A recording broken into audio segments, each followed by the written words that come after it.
It just was sort of like, okay, you know, success, you've made it, you've got cocaine and you've got the girls and you're really just gonna get it, but somebody's gonna come in and shoot you in the kneecaps and kill you with a hand grenade. But I mean, this is also a scene that Paul, you know, sort of liked. This is sort of much more out of the Paul Verhoeven catalog here. And I think it's probably also sort of the yuppie thing at that point. More is better. Moment among villains I thought worked best was when Bob Morton was killed. He's there with the two call girls and the cocaine, and Clarence shows up with the DVD of Dick Jones giving him the speech about how he has to die. So you have three villains in one place. When the doorbell rings, it's Beethoven. Ba-ba-ba-bam, which is allegedly death knocking at the door. Paul did that. Bitches leave. Paul is Dutch, and Joost Vacano, the cinematographer, is German. And I don't believe that Paul knew during that evening that bitches was a pejorative term for females. We were getting ready to do the scene, and so we were kind of blocking it out, and Paul says, yeah, Kurtwood says, bitches leave, then the bitches leave, and bitches, then you leave when he says that. And then he says, no, wait, bitches, don't leave, wait.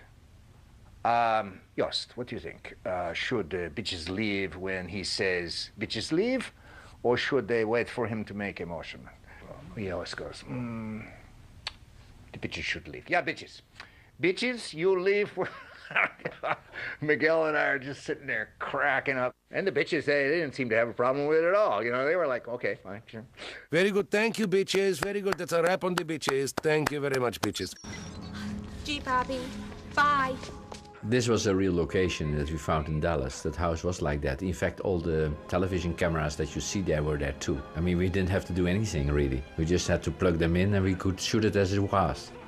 Because it looks like it was set up for movie making, isn't it? But the guy was interested in communication and electronics, and he had set up his house completely like that. So we just used it.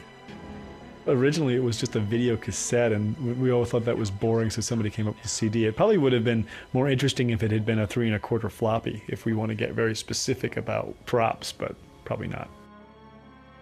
I remember that hand grenade caused a great furor because it really didn't work at all, and it was only, you know, the hand grenade was terrible.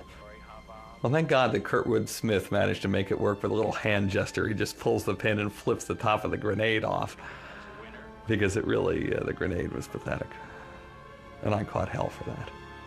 I thought people were going to like to see this guy get it. And in fact, you don't. You sort of feel for him. I mean, the guy really got to do everything. He started out in the beginning of the movie as really quite an underdog, took an opportunity, rose to power, success. His life changed. All of a sudden he had money and girls, nice clothes. I got a date, a couple models coming to my place, know what I mean? I'd buy that for $1.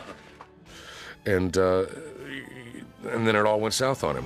I'm cashing you out.